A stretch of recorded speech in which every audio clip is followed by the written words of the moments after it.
শুভ সকাল আমার প্রিয় বন্ধুরা, আশা করছি তোমরা যে যেখানে আছো সকলে ভালো আছো, সুস্থ আছো। নদিয়া জেলার ছোট্ট একটি গ্রাম থেকে আমি অনিতা তোমাদের সকলকে জানাই আমার ব্লগ চ্যানেলে অনেক অনেক স্বাগত আর অনেক অনেক ভালোবাসা।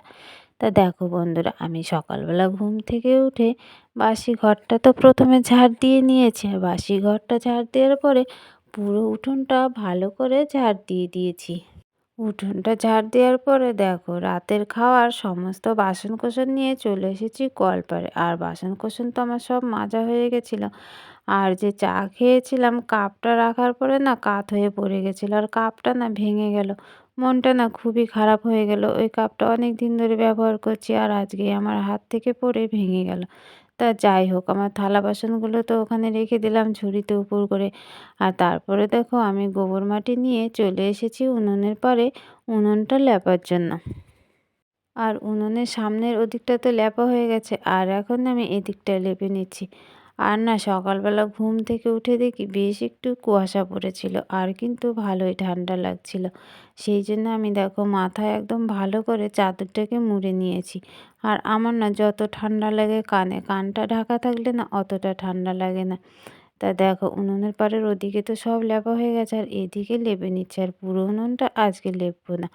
তো ওদিকে তো উনুন পাড়টা লেপা হয়ে গেছিলো। আর উনুন পাড়টা লেপার পরে দেখো জামা কাপড় নিয়ে চলে এসেছি সেই মাঠের দিকে। তোমাদের তো আগেই বলেছি আমাদের বাড়ি না একটু রোদ লাগে না, যা রোদ লাগার সব এখানেই লাগে। আর জামা কাপড় তো সব আমরা এখানে মেলি, শুধু আমরা না গো, অনেকেই হচ্ছে এখানে জামা কাপড় মেলে।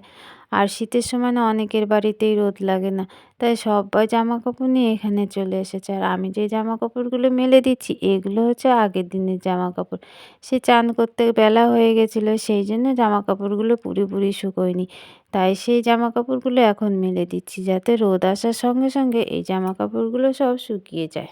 ঘুম থেকে ওঠার পরে রান্নাঘরের দিকে আমাদের সামান্য একটু রোদ লাগে, তারপরে খানিকক্ষণ পরে আবার রোদ চলে যায়। আর আমরা কিন্তু খাওয়া দাওয়া করে সারা বিকেলটা এখানেই সবাই মিলে বসে থাকি আর গল্প করি।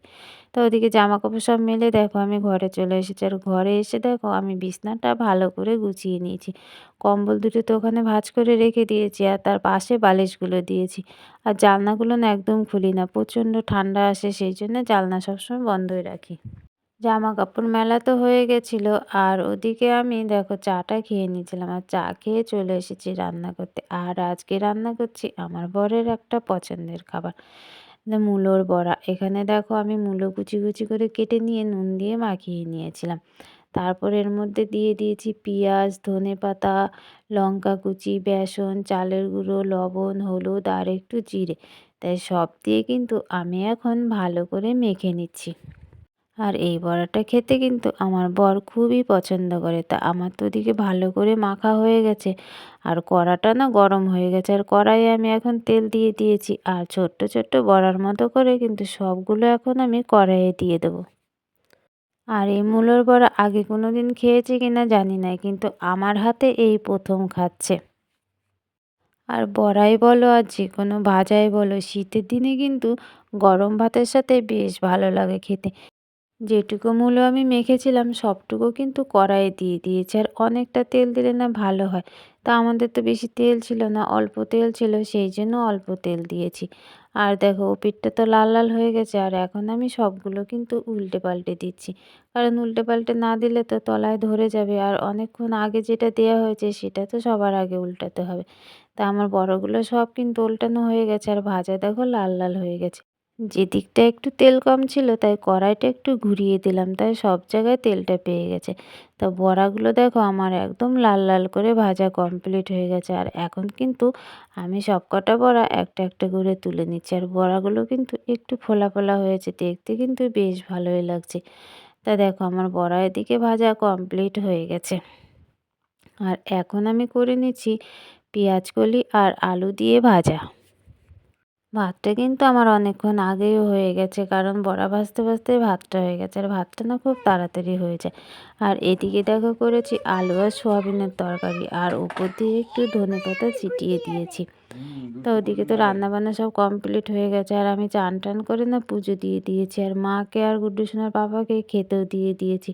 ওদের খাওয়া দাওয়া কমপ্লিট হয়ে গেছে। আমি চান করবো, পুজো দেবো, আমার তো অনেকটা দেরি হবে। সেই জন্য আগে ওদের দিয়ে দিয়েছি। আর গুড্ডু সোনা খেয়ে তো ঘুমিয়ে পড়েছে। আর আমি এখন দেখো ভাত বেড়ে নিয়েছি। আর আমি তো থালার চারপাশে সব তরকারিগুলো একটু একটু করে নিয়ে নিয়েছি। দেখো, পেঁয়াজকলি ভাজা, বড়া আর সোয়াবিনের তরকারি। আর এখন আমি বারান্দায় বসে খেয়ে নিচ্ছি। ভেবেছিলাম ভাতের থালাটা নিয়ে রোদে যাব, তা আকাশটা কেমন যেন একটা মেঘলা ভাব হয়ে গেল। আর রোদটাও না তেমন অতটা জোর নেই, সেই জন্য আর গেলাম না। তাই ভাবলাম বারান্দায় বসেই খেয়ে নিই। খাওয়া দাওয়া কমপ্লিট হয়ে গেছে, থালা বাসনগুলো কলপারে রেখে এসেছি। আর আগের দিন আমলকি এনেছিল, সেই আমলকিগুলো কেটে নিয়েছি। আর আমি আর গুড্ডু সোনার পাপা কিন্তু এখন খাচ্ছি। গুড্ডু সোনার পাপার হাতে বাটিটা রয়েছে, আর আমি কিন্তু একটা একটা করে খাচ্ছি। আর ওরা দুজন দেখো, টকের জন্য আমি মুখটা ওইরকম করছিলাম বলে ওরা দুজনে হাসাহাসি করছে। আর ওদিকে তো গুড্ডু সোনা নিচে নেমে খেলা করছে, আর আমি এদিকে দেখো খেয়ে নিচ্ছি। তা ওদিকে আমলকি তো খাওয়া কমপ্লিট হয়ে গেছে, আর এখন চলে এসেছি কলপারে। খাওয়া দাওয়া করে যে বাসনগুলো রেখেছিলাম সেগুলো তো ছিল, আর রান্না করার পরেও কিছু বাসন ছিল, সেগুলো তো আর ধুইনি। ভেবেছিলাম একবারে সব ধুয়ে নেব, তাই কিন্তু এখন একবারে সব বাসনগুলো ধুয়ে নিচ্ছি। মার বাসনটা আর গুড্ডি সোনার বাসনটা কিন্তু মা ধুয়ে নিয়েছিল, আর আমার থালাটা এখন আমি নিয়ে এসেছি ধোয়ার জন্য। আর ওদিকে তো সবগুলো মাজা হয়ে গেছে। আর দেখো কড়াটা এখন মেজে নিচ্ছি। ওই বড়া ভাজতে গিয়ে না কড়াটা একটু পুড়ে গেছিলো, তাই কড়াটা বালি দিয়ে একটু ভালো করে ঘষে নিচ্ছি। কারণ বালি দিয়ে না ঘষলে না পোড়াটা উঠতে চাচ্ছে না। তা দেখো কতটা গায়ের জোর দিয়ে বালি দিয়ে কিন্তু কড়াটা ঘষতে হচ্ছে। কাঠের জাল তো একটু জোরে যদি হয় তাহলে কড়াটা পুড়ে যায়। কি করব বলো? মানে আস্তেও দেওয়া যায় না, একদম জোরেও দেওয়া যায় না। মানে আস্তে দিলে যেন জালই জ্বলে না, আর জোরে দিলেই যে কড়া পুড়ে যায়। তো ওদিকে তো দেখো অনেক কষ্ট করে কড়ার হচ্ছে পোড়া দাগটা তুলে নিয়েছি। আর এখন আমি থালা বাসনগুলো ধুয়ে নিচ্ছি একদম কল পাম্প করে। কারণ আজকে গামলা-টামলায় কিছুতেই জল ভরিনি। তাই ভাবলাম আজকে কলটা নিজে হাতে টেনে হচ্ছে থালা বাসনগুলো ধুয়ে নেব। আর হাতটা কিন্তু আগের মতো অতটা ব্যথাও নেই, ব্যথাও কমে গেছে, সেই জন্যই পাচ্ছি হয়তো। তো থালা বাসনগুলো ওদিকে ধুয়ে উপর করে রেখে এসেছি। আর দেখো এখন আমি উঠোনটা ঝাড় দিচ্ছি। আর ওই যে মাঠের দিকে তোমরা দেখতে পাচ্ছ এখনই যেন কুয়াশায় একদম ভর্তি হয়ে গেছে, আর একদম সাদা দেখাচ্ছে। আর উঠোনটা ঝাড় দিয়ে আমি চলে যাব আমার সবজির বাগানে। আর আজকে সবজির বাগানটা তোমাদের সাথে পুরোটাই শেয়ার করব, যে আমি শীতে কি কি সবজি লাগিয়েছি। আর পুরোটা সবজি কিন্তু আমি নিজেই করেছি, নিজেই লাগিয়েছি। আর কল থেকে কিন্তু বালতি ভরে জল নিয়ে নিয়ে কিন্তু একদম ছোট থেকে গাছগুলোকে মানুষ করেছি। আর সেই দিন শুধু মেশিন চালিয়ে জল দেওয়া হয়েছে, আর তার আগে কিন্তু বালতি ভরে ভরেই সব জল দিতাম। মানে আমি দিতাম, আর সাইডে যে কাকিমারা লাগিয়েছে ওরাও দিত, আমরা সবাই মিলেই দিতাম। তা ওদিকে উঠোন ঝাড় দেওয়ার পরে দেখো আমি একটা ক্যারি প্যাকেট নিয়ে চলে এসেছি মেথি শাক তোলার জন্য। ওই পাশের বাড়ি একটা কাকিমা চেয়েছিল মেথি শাক, তাই হচ্ছে মেথি শাকগুলো আমি তুলে দিচ্ছি। আর ওই যে দেখছো গুড্ডি সোনা আর গুড্ডি সোনার পাপা, ওরা কিন্তু ওদিক দিয়ে হাঁটাহাঁটি করছে আর দেখছে, মানে কোথায় কি হয়েছে, কোথায় টমেটো হয়েছে, কোথায় বিনস হয়েছে, সেইগুলো ওরা দেখাদেখি করছে। আর আমি কিন্তু মেথির শাকটা তুলে নিচ্ছি। তা আমার অনেকটাই তোলা হয়ে গেছে, আর অল্প একটু তুলবো তাহলেই হয়ে যাবে। আর গাছগুলোতে না এখন ফুলও হয়ে গেছে, আর না বড় বড় ফল হয়ে গেছে। কদিন পরেই না মনে হচ্ছে ফলগুলো পেকে যাবে। আমি তো খেয়ে উঠতে পারিনি, মাত্র 2 দিন খেয়েছি। আর মেথি শাকের গাছগুলো না উপড়ে দিচ্ছি না, ডগা থেকে অল্প অল্প ডগাগুলো কেটে নিচ্ছি, কারণ ওখান দিয়ে না আবার নতুন করে ডগা বেরোবে, সেগুলো হচ্ছে পরে খাওয়া যাবে, সেই জন্য আর গাছ শুদ্ধ তুলছি না।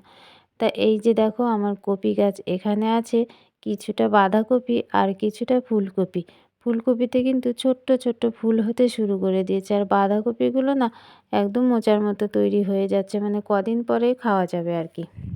আর নিজে হাতে যদি কোনো কিছু লাগানো যায় না, সেই জিনিসটা যদি হয়, মানে মনে যে কত আনন্দ লাগে সে তোমাদের বলবো কি। প্রত্যেকদিন আমি সকালে বিকালে দুপুরে মানে অনেক কবার করে আসি, আর দেখো আমার ফুলগুলো সব এইটুকু হয়েছে, আর বাঁধাকপিটা এরকম হয়েছে।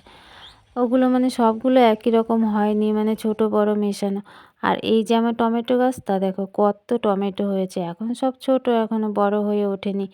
তা হচ্ছে আর কদিন পরে খাওয়া যাবে। আর এই যে বেগুন গাছ লাগিয়েছি দেখো, এই বেগুন গাছটায় কিন্তু একটা বেগুন হয়েছে। আর এই যে মা এখানে শিম গাছ লাগিয়েছিল, শিম গাছগুলোতে ফুল এসে গেছে।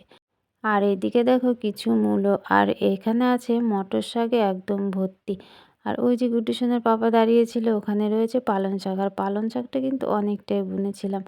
আর এই যে দেখছো মাচা করা মানে অল্প কিছু বিনস গাছ লাগিয়েছি, আর বিনস হয়েছে ভালোই, সেই জন্য না মানে হেলে যাচ্ছে, তাই আমি একটা কঞ্চির লাঠি দিয়ে ওটাকে দাঁড় করিয়ে দিলাম। আর গাছে বিনস হয়েছে, আজকে বিনসগুলো তুলে নেব, তা হচ্ছে লাগানোর পরে না এখনও কোনো দিনও তোলা হয়নি। আর ওর গোড়া দিয়ে না কিছুটা ঘাস হয়েছিল, তাই সেই ঘাসগুলোকে আমি এখন পরিষ্কার করে দিচ্ছি।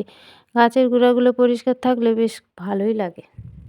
সারাদিন সমস্ত কাজ করে আর বাচ্চা সামলে না এগুলো সহজে পরিষ্কার করা হয়ে ওঠে না। এবার ওকে যদি কেউ একটু দেখাশোনা করে তাহলে আমি এগুলো পরিষ্কার করতে পারি। যেদিন কাজকর্ম করার পরে একটু সময় পাই তখনই চলে আসি জমিতে ঘাস পরিষ্কার করার জন্য। আর এই যে দেখো আমার বিনস গাছে কত বিনস হয়েছে, অনেক বিনস হয়েছে, আর আজকে আমি কিছুটা বিনস তুলে নেব। তা দেখো আমি কিন্তু এখানে বসে গেছি বিনস তুলতে, আর বিনস গাছগুলো একদম ছোট ছোট, তো সেই জন্য দাঁড়িয়ে তোলা যাচ্ছে না। সেই জন্য আমি বসে বসে বেছে বেছে মানে তুলে নিচ্ছি, যেই বিনসটা বড় হয়েছে সেইটাই তুলছি, সবগুলো কিন্তু একসঙ্গে তুলে নিচ্ছি না। সেই জন্য গাছের মধ্যে দিয়ে ভালো করে দেখতে হচ্ছে। তো এই দেখো আমি কিন্তু অনেকগুলো বিনস তুলে নিয়েছি। আর এখানে লাগিয়েছিলাম শশা গাছ, তা দেখো একটা শশা কিন্তু গাছে হয়ে গেছে।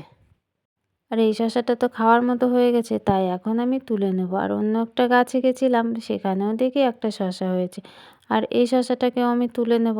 শশা খুব একটা ভালো হয়নি, মানে ছোট ছোট হয়েছে, যেটা বড় হচ্ছে সেটাকে তুলে নিচ্ছি। আর ওদিকে একটা ছোট্ট ছিল সেটাকে আর তুলিনি।